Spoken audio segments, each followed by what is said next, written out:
Hello everyone. Good evening, good afternoon, good morning. कैसे हैं आप लोग? बढ़िया होंगे। तो आज की जो क्लास है वो है कैसे क्लाइमेट चेंज आपकी जेब को इम्पैक्ट कर रहा है, कैसे क्लाइमेट चेंज की वजह से हमारे खर्च बढ़ रहे हैं और हमारी सेविंग्स कमज़ोर होती जा रही हैं और हमारा फ्यूचर खतरे में है। इसी बात को लेकर के हम आज की क्लास को आगे बढ़ाएंगे। तो मैंने लिखा भी है कि प्लेट से जेब तक, you can clearly see here, plate से जेब तक या फिर फ्रॉम प्लेट टू पॉकेट, कि कैसे आपकी जो प्लेट में खाना आ रहा है वो आपके पॉकेट को इन्फ्लुएंस कर रहा है कि आपके पॉकेट में कितना पैसा बचेगा। तो अब इसको हम समझेंगे तो यहाँ देख सकते हैं आप, मैंने हेडिंग किया हुआ है दैट जलवायु परिवर्तन किस प्रकार भारत में दैनिक जीवन की लागत में वृद्धि कर रहा है। How is climate change increasing the cost of daily living in India. जो डेली आपके खर्चे हैं उसको कैसे इम्पैक्ट कर रहा है क्लाइमेट चेंज, इस चीज़ को हम समझेंगे। तो आइए हम अगली स्लाइड में देखते हैं। तो आप देख सकते हैं स्लाइड में पहली चीज़ यहाँ लिखा है सीपीआई। हम इसको अभी समझाते हैं। इसको हम बोलते हैं consumer price index. Consumer price index का मतलब क्या है कि उपभोक्ता यानी कि हम और आप जो किसी चीज़ को परचेज करते हैं, वी आर द कंज्यूमर्स, है ना। और प्राइस का मतलब पैसा जो हम खर्च करने वाले हैं। इंडेक्स का मतलब होता है एक सूचकांक जो उसको प्रदर्शित करता है, जो उसको दिखाता है। तो इसको जो इंडियन गवर्नमेंट है वो एक टोकरी के फॉर्म में लेती है, एक बास्केट के फॉर्म में लेती है। तो आप ये बास्केट देख रहे होंगे और इस बास्केट में खाद्य और पेय पदार्थ लिखा है, what ever you eat daily, और जो बेवरेजेस को आप ड्रिंक करते हैं उन सबको एक साथ इंक्लूड किया गया। और आप देख सकते हैं कि हमारे डेली लाइफ का जो भी हम इनकम करते हैं उसका 45.86% we are, I can say that, spending on the खाद्य एंड पेय पदार्थ। इट मीन्स जो भी हम खाने और पीने की पदार्थ है उस पर इतने पैसे हम खर्च कर रहे हैं। अब इस पर क्या असर होगा क्लाइमेट चेंज का, तो आप देखेंगे कि क्लाइमेट चेंज जब है भाई, ग्लोबल वार्मिंग हुई, ग्लोबल वार्मिंग से अर्थ का टेम्परेचर बढ़ा, अर्थ के टेम्परेचर के बढ़ने की वजह से क्लाइमेट चेंज हो रहा है। क्लाइमेट चेंज क्या है? बेमौसम बारिश, बेमौसम ठंड का मौसम आ जाएगा, बहुत ज़्यादा ठंड पड़ने लगेगी, और बहुत ज़्यादा जब गर्मी होगी तो हीट वेव होगा, और जब हीट वेव होगा तो हीट वेव की वजह से क्रॉप डैमेज होगा, और जब क्रॉप डैमेज होगी तो उसकी सप्लाई क्या हो जाएगी? कम हो जाएगी, और जब क्रॉप की सप्लाई कम होगी तो अचानक उसके प्राइजेस क्या हो जाएंगे? बढ़ जाएंगे। आप जैसे देख रहे होंगे कि टमाटर का प्राइस 20 रुपये किलो से अचानक 60 रुपये किलो हो जाएगा, अचानक 70 रुपये किलो हो जाएगा, है ना। इसका मतलब ये बिल्कुल नहीं है कि सरकार जाकर के लोगों के जेब में लात मार के पैसे बढ़ा दे रही है, ऐसी बात नहीं है। यहाँ पर डिमांड एंड सप्लाई का रूल आ रहा है। क्यों? क्योंकि अचानक से मार्केट में वो जो प्रोडक्ट को आना चाहिए था वो डिले हो गया। क्यों? क्योंकि बारिश कम हुई या फिर हीट वेव आ गया, और हीट वेव के आने की वजह से फसल क्या हो गई? खराब हो गई। अब आप देख सकते हैं ये अंकल जो हैं यहाँ पे अपने सर पे हाथ रख के खड़े हुए हैं, और इन अंकल को क्या दिख रहा है कि भाई एजुकेशन और हेल्थ पर भी तो मुझे पैसे खर्च करने हैं, लेकिन मैं अपनी आमदनी का 45% सिर्फ खाने पीने पर खर्च करता हूँ। मैं जो भी खाना खाता हूँ मैं जो भी कमाता हूँ उसका 45% मैं खाने पीने पे खर्च कर दे रहा हूँ। तो अंकल जी बड़े परेशान हैं और अपने फ्यूचर को लेके सोच रहे हैं कि बच्चों की पढ़ाई वगैरह का क्या होगा। और देख सकते हैं इनका बिल जो है इतना बड़ा बनता जा रहा है, और इसके पीछे क्या रीज़न है? इसके पीछे रीज़न है क्लाइमेट चेंज। तो होगा क्या? अब जैसे ही इन चीज़ों की डिमांड कह सकते हैं बढ़ेगी, सप्लाई कम हो जाएगी, तो डिमांड जो है कि कह सकते हैं सप्लाई जब कम हो जाएगी ऑटोमेटिक, तो इनका प्राइस बढ़ जाएगा। ठीक है। अब जब प्राइस बढ़ गया अचानक से तो इसके ऊपर बहुत ज़्यादा लोड बढ़ना स्टार्ट हो गया, है कि नहीं। अब जब इनके ऊपर लोड बढ़ रहा है तो ये जो आप देख रहे हैं 45.86% जो पैसा खर्च है ना, ये बढ़ करके सीधे कितना हो जाएगा पता है? ये हो सकता है 50% या मोर देन 50% हो सकता है। 50% से ज़्यादा पैसा भी खर्च हो सकता है ना। और वो सिर्फ किस पर खर्च होगा? वो पैसा सिर्फ और सिर्फ खाने पीने पर ही खर्च होने लगेगा। अब हम चलते हैं अगली स्लाइड की तरफ। आप देखेंगे तो यहाँ देखेंगे ऊर्जा संबंधी दबाव और बढ़ते बिल। इसका मतलब है कि वॉट एवर हमारा जो डेली है लाइफ है उसमें हम इलेक्ट्रिसिटी को तो कंज्यूम करेंगे ही। अब क्लाइमेट चेंज की वजह से टेम्परेचर बढ़ा है और टेम्परेचर बढ़ने की वजह से गर्मी बहुत ज़्यादा बढ़ी है। अब जब गर्मी बढ़ी है तो ऑटोमेटिकली हमें क्या करना पड़ेगा, कूलर की तरफ स्विच करना पड़ेगा, एसी की तरफ स्विच करना पड़ेगा, और इसकी वजह से जो इलेक्ट्रिसिटी का कंजम्पशन है वो बढ़ेगा। अब एक यहाँ पे मैं आपको दिखा रहा हूँ 2026 का एक रिकॉर्ड है। मई वर्ष 2026 में हुआ क्या है कि लू चली बहुत ज़्यादा और लाखों एयर कंडीशनर और पंखों के निरंतर संचालन के परिणाम स्वरूप बिजली की मांग जो है 270.8 गीगावाट के रिकॉर्ड स्तर तक पहुंच गई। अब तक मई मंथ में इतना ज़्यादा बिजली हम लोगों ने कभी कंज्यूम नहीं किया था जो इस बार किए हैं, क्योंकि इस बार बहुत ज़्यादा रिकॉर्ड तोड़ हीट वेव थी। लोगों ने एसी बंद ही नहीं की, कंटिन्यूसली एसी चलती रह गई। अब इसका इम्पैक्ट क्या होगा, अब इसका इम्पैक्ट देखेंगे आप तो यहाँ देखिए पहला चरण क्या है, भीषण गर्मी पड़ी, बहुत ज़्यादा गर्मी पड़ेगी। अब जब बहुत ज़्यादा जब गर्मी पड़ेगी तो विद्युत कंपनियों पर डिमांड का प्रेशर आएगा, है ना। डिमांड का कैसा प्रेशर आएगा कि भाई ज़्यादा बिजली लोग मांग रहे हैं तो आप ज़्यादा बिजली को प्रोड्यूस करिए, और ज़्यादा जब बिजली प्रोड्यूस करना होगा तो इससे क्या होगा कि जो कोयला, भाई हमारे यहाँ मैक्सिमम जो इलेक्ट्रिसिटी बनती है वो थर्मल पावर प्लांट से बनती है, and the major demand of the thermal power plant is coal, ठीक है। अब कोयले की जब मांग बढ़ेगी तो कोयला एक आयातित ईंधन है, उसको हमको एक्सपोर्ट करना पड़ता है, सॉरी इंपोर्ट करना पड़ता है दूसरे देशों से। अब इसमें क्या होगा कि इसका भी तो दाम बढ़ेगा ना जब हम ज़्यादा इंपोर्ट करेंगे तो। अब चरण 4 जो इसका 4th फेज है, आप देख सकते हैं उच्च टैरिफ और सरचार्ज। कंपनियां खुद पर नहीं वो पैसे के भार को लेंगी कि हमें कोयला महंगा पड़ रहा है तो हम खुद से ज़्यादा पैसा पे कर दें, नहीं, कंपनियां क्या करेंगी, सरचार्ज लगाएंगी। बिजली का जो बिल है वो धीरे धीरे बढ़ना स्टार्ट होगा, और जब बिजली का बिल बढ़ेगा तो आपकी जेब से ही तो बिजली का बिल जाएगा, आपके जेब से ही बिजली का बिल जाएगा ना। सरकार अपनी तरफ से तो बिजली का बिल देगी नहीं, या जो कंपनी है वो अपनी तरफ से आपके बिजली का बिल तो देगी नहीं, वो तो आपके ऊपर टैक्स इंपोज कर देगी, सरचार्ज लगा देगी। अब आप देखेंगे तो जो महंगा कोयला है ये कंपनियां खरीदने पे विवश हैं, आप पर सरचार्ज लगा दे रही हैं, और इससे कंज्यूमर पर ही बोझ आ रहा है ना। अब आप देखिए, अब इससे क्या हुआ, आपका जो ओवरऑल बिजली बिल है वो बढ़ गया, है ना। अब यहाँ देखिए ये बेचारे अंकल जी और या आंटी जी, ये दोनों लोग परेशान हैं। बच्चों के खाने का खर्चा, यहाँ पर बच्चों की पढ़ाई का खर्चा, और ये जो आप टेबल पर खाना देख रहे हैं ये भी कम होगा, क्योंकि आपको अपना जो कंजम्पशन है उसे कम करना पड़ेगा। आप एसी के बिना तो रह नहीं पाएंगे, कूलर के बिना तो रह नहीं पाएंगे, पंखे के बिना रह नहीं पाएंगे, गर्मी से मर जाएंगे। तो कहीं ना कहीं जो वो ज़्यादा पैसे आप वेस्ट करेंगे, मान लीजिए आप 10,000 रुपये महीने का कमा रहे हैं, 15,000 कमा रहे हैं, 20,000 कमा रहे हैं, और बिजली बिल आपका बढ़ गया, तो जो आप खाने का चीज़ ला रहे थे उसको तो कम करेंगे ना। जो आप पैसा पढ़ाई पर खर्च कर रहे थे उसको भी कहीं ना कहीं कम करेंगे, तो आपको पैसे को एडजस्ट करना पड़ेगा, है ना।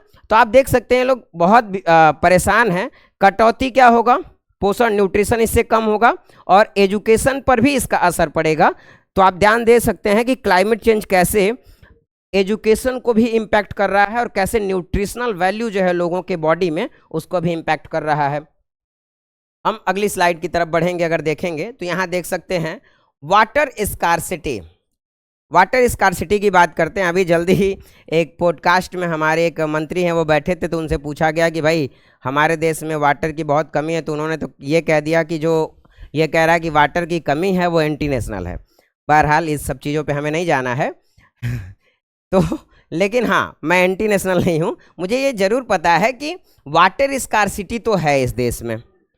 क्यों है वाटर स्कार्सिटी इस देश में, जब आप इसको समझेंगे तो मैं आपके अपने जो एक नीति आयोग है भारत का, जो ये सब देखने का काम करता है, नीति आयोग की एक रिपोर्ट है कि 2030 तक पंजाब और हरियाणा में वाटर, जो ग्राउंड वाटर है, वो लगभग ख़त्म हो जाएगा, यानी कि वहाँ के लोगों को पानी नहीं मिलेगा।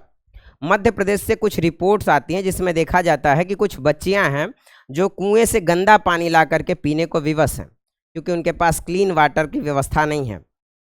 मुझे नहीं समझ में आता कि प्रशासन ने आज तक क्या किया, शासन ने आज तक क्या किया, लेकिन कहीं ना कहीं एक बड़ी आबादी, जो गरीब आबादी है, जो अपना सर्वाइवल बहुत मुश्किल से कर पाती है, वो पानी तक के लिए मर रही है, और उसमें क्लाइमेट चेंज का दोहरा भार उसे झेलना पड़ रहा है। ग्राउंड वाटर डिप्लीशन, अब इससे होगा क्या, जब आपका कह सकते हैं जब क्लाइमेट चेंज होगा तो इरेक्टिक रेनफॉल होगी, हाँ, इरेक्टिक रेनफॉल का मतलब है कहीं ज़्यादा बारिश हो गई, कहीं बारिश ही नहीं हुई, असमान बारिश जिसको हम कहते हैं, है ना। अब इससे क्या होगा, drawing up the rural wells forcing family members to expend excessive time and money to ensure daily water security. अब जो समय वो लोग किसी और काम में लगाते ना, वो काम अपने पानी की सुरक्षा को कह सकते हैं पूरा करने के लिए लगाएंगे, है ना। भाई मैं जो काम करता, जाके मजदूरी कहीं कर लेता या मैं कोई और काम कर लेता, और वो समय मैं अपना लगा रहा हूँ ताकि मेरे घर पे शाम के वक्त का पानी सुरक्षित हो जाए, तो कहीं ना कहीं मेरी इनकम डायरेक्टली प्रभावित हो गई, है ना। और जब मेरी इनकम डायरेक्टली इन्फ्लुएंस होगी तो कहीं ना कहीं मेरे दूसरी जगह पे खर्चे तो कम करने ही पड़ेंगे मुझे। तो वाटर स्कार्सिटी, और इस पे भी एक बहुत बड़ा इम्पैक्ट है किसका, क्लाइमेट चेंज का। अब आप देख सकते हैं इससे जो सबसे बड़ी प्रॉब्लम होगी वो पता है क्या है, टैंकर अर्थव्यवस्था का उदय, टैंकर इकोनॉमी। ये मुंबई में बहुत आम है, अगर आप मुंबई गए हो तो आपको पता होगा कि मुंबई में बड़े बड़े टैंकर्स आते हैं और उससे लोग पानी को खरीदते हैं, है ना। अब बताओ वो जो टैंकर का महंगा पानी है, क्या कोई गरीब आदमी अफोर्ड कर पाएगा, नहीं अफोर्ड कर पाएगा ना। अब देखो, अब ये पैरेलल निजी इकोनॉमी का डेवलपमेंट होगा, क्योंकि नगर पालिका की जो जलापूर्ति है वो अपर्याप्त है, नगर पालिका के पास उतना पानी तो है नहीं कि लोगों को पानी प्रोवाइड कर पाए। अब उपभोक्ताओं पर पानी का भी आर्थिक बोझ बढ़ेगा, और ध्यान देना है, ये देखिए लोग ऑफिस जाने के बजाय ये लाइन में खड़े हुए हैं पानी लेने के लिए। लोगों का जो कीमती समय है वो पानी लेने में बर्बाद हो रहा है ना। लोगों का जो कीमती समय है वो पानी लेने में बर्बाद हो रहा है ना। हाशिए पर रहने वाले दलित, आदिवासी, अब ये जो गरीब लोग हैं, जो बिल्कुल मार्जिन्स पर रहने वाले लोग हैं, इनके पास पानी की पहुंच कैसे होगी, नहीं होगी ना। इनके तक तो पानी सुरक्षित नहीं पहुंचेगा ना, तो ये तो बहुत परेशान होंगे। आगे हम देखते हैं अगला स्लाइड, आप देखिए, स्वास्थ्य सेवा और जेब से होने वाला व्यय। अब स्वास्थ्य सेवा, अब देखो बहुत मैं नॉर्मल बात बताता हूं, यहां आप सब जानते होंगे हीट वेव जब भी आएगा ना, हीट वेव्स, तो हीट वेव्स की वजह से जब एक्सट्रीम हीट होती है तो हमें स्ट्रेस होता है, क्रॉनिक स्ट्रेस होता है, लोगों को गुस्सा आता है ना। और दूसरी बात, वायु गुणवत्ता में गिरावट, जो एयर हमारी क्वालिटी है वो भी तो खराब होगी, एयर क्वालिटी हमारी खराब हुई है, तथा जलवायु संवेदनशील वेक्टर जनित रोगों के विस्तार के कारण चिकित्सा खर्चों में वृद्धि हो रही है। कहीं ना कहीं जलवायु परिवर्तन की वजह से नए तरह के वायरस और बैक्टीरिया आएंगे, है ना, और वो जो नए तरह के वायरस और बैक्टीरिया हैं वो भी लोगों को बीमार करेंगे, और इसकी वजह से लोगों का हेल्थ का कह सकते हैं एक्सपेंडिचर भी क्या हो रहा है, बढ़ रहा है। मानव पूंजी का नुकसान, जो ह्यूमन कैपिटल है, इसका बहुत भारी नुकसान हो रहा है। कैसे हो रहा है कि जलवायु जनित बीमारियों के कारण कार्य से प्रत्येक दिन की अनुपस्थिति का अर्थ अनौपचारिक श्रमिकों के लिए प्रतिदिन की मजदूरी का नुकसान है, जिससे कमजोर परिवार कर्ज के एक दुष्चक्र में फंस जाते हैं। मैं इसको ऐसे समझा देता हूँ, एक बहुत गरीब आदमी है और बीमार पड़ गया, और वो अनौपचारिक इनफॉर्मल सेक्टर में काम कर रहा है। वो जाता है डेली शाम के वक्त रेहड़ी लगाता है, वहाँ पुचके बेचता है और उसको बेच के पैसे कमाता है। अब पता चला उसको जुकाम हो गया, तो जुकाम में नाक पोंछ करके तो किसी को गोलगप्पे देगा नहीं, देगा तो लोग खाएंगे नहीं। तो जब वो एक दिन नहीं गया, अपने काम पर नहीं गया, क्योंकि उसकी नाक बह रही है, क्योंकि ग्लोबल वार्मिंग की वजह से इस तरह की बीमारियां आई हैं, तो कहीं ना कहीं उस दिन का उसका खर्च तो कैसे आएगा, उस दिन तो पैसा नहीं कमा पाया ना। तो ये बहुत बड़ी प्रॉब्लम है। तो अनौपचारिक सेक्टर या इनफॉर्मल सेक्टर में जो काम करने वाले मजदूर हैं उनकी इनकम भी गिर रही है इसकी वजह से। हम आते हैं नेक्स्ट पेज पर, जलवायु परिवर्तन का असमान आर्थिक बोझ। ध्यान देना है, ये जो ग्लोबल वार्मिंग है या क्लाइमेट चेंज है, जो इसका एक समान सबके ऊपर बोझ नहीं पड़ने वाला है। जो बहुत पैसे वाले लोग हैं ना, वो इससे बहुत आसानी से बच जाएंगे। इसमें जो फंसने वाले लोग हैं, आप जैसे हमारे जैसे जो बहुत गरीब लोग हैं, है ना, जिनके पास जो है कि जिनको पानी का संकट है, जिनको खाने का संकट है, जो अपने कमाई का 45 से 50% सिर्फ खाने पर खर्च कर देते हैं। मैं तो ऐसे लोगों को जानता हूं कि वो जितना कमाते हैं उतना उनका डेली का खर्च होता है, उतना पूरा खा जाते हैं, यानी कि वो 100% के आसपास है। वो जो 45% जो दिया था ना, वो मिडिल इनकम लोगों की बात की गई थी। सेविंग बिल्कुल जीरो है आपकी और हमारी। और कहीं ना कहीं हम खाने का खर्च ना आजकल प्रीमियम चीज़ों में भी लगा दे रहे हैं। थोड़ा सा पैसा कमाया नहीं कि बाइक, बुलेट और पता नहीं क्या क्या ले करके उसकी ईएमआई भरने में लगा देते हैं, और उसके बदले में हम खाने का खर्च कम करते हैं। तो खाने का खर्च थोड़ा बढ़ाइए आप लोग, हाँ, क्योंकि ग्लोबल वार्मिंग से जब परेशान होंगे तो खाना ही काम आने वाला है। बहरहाल आप देखेंगे वर्ल्ड बैंक ने एक वार्निंग दी है। The world bank has warn that changing monsoon patterns and rising temperature could cause India's GDP to decline by 2.8%. World bank ने हमें एक बहुत ही बड़ी वार्निंग दी है कि हमारी जीडीपी 2.8% डिक्लाइन हो जाएगी 2050 तक due to global warming, due to climate change. और इसके लिए हमें तैयार होना। हम भले ही 2047 में विकसित भारत कर रहे हों, लेकिन कहीं ना कहीं हमारा जो बेसिक इंफ्रास्ट्रक्चर है वो आने वाले क्लाइमेट चेंज की प्रॉब्लम्स को झेलने के लिए तैयार नहीं है। कल को मुंबई डूबेगा, कल को साउथ इंडिया के बहुत सारे जो शहर हैं, जो कोस्टल शहर हैं, वो डूबेंगे। तो वहाँ से क्लाइमेट माइग्रेशन होगा। एक बहुत नया टर्म आपको सुनने को मिलेगा, क्लाइमेट माइग्रेशन। उस क्लाइमेट माइग्रेशन से लोगों को कहाँ बसाया जाएगा, आज तक भारत सरकार के पास कोई प्लान नहीं है। हम नेट जीरो की तो बात कर रहे हैं, नेट जीरो की बात कर रहे हैं, लेकिन अभी भी कहीं ना कहीं लोगों के पास जो वाटर की स्कार्सिटी है उसको पहुंचाने का प्लान अभी सरकार के पास कोई सॉलिड प्लान नहीं है। इस देश में अभी भी अगर 25% लोग पानी की किल्लत से झेल रहे हैं तो कहीं ना कहीं ये नीति नियंताओं को सोचने की ज़रूरत है इस पर। और आपका आज का क्लास ख़त्म होता है, और इस बात से हमें यही सीखने को मिल रहा है कि जो क्लाइमेट चेंज है उसके लिए आप सबको तैयार रहना है।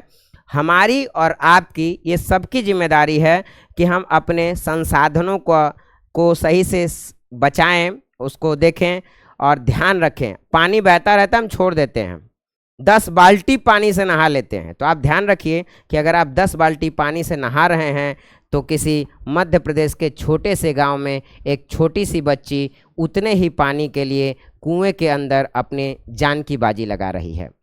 Thank you everyone, next class में फिर मिलते हैं।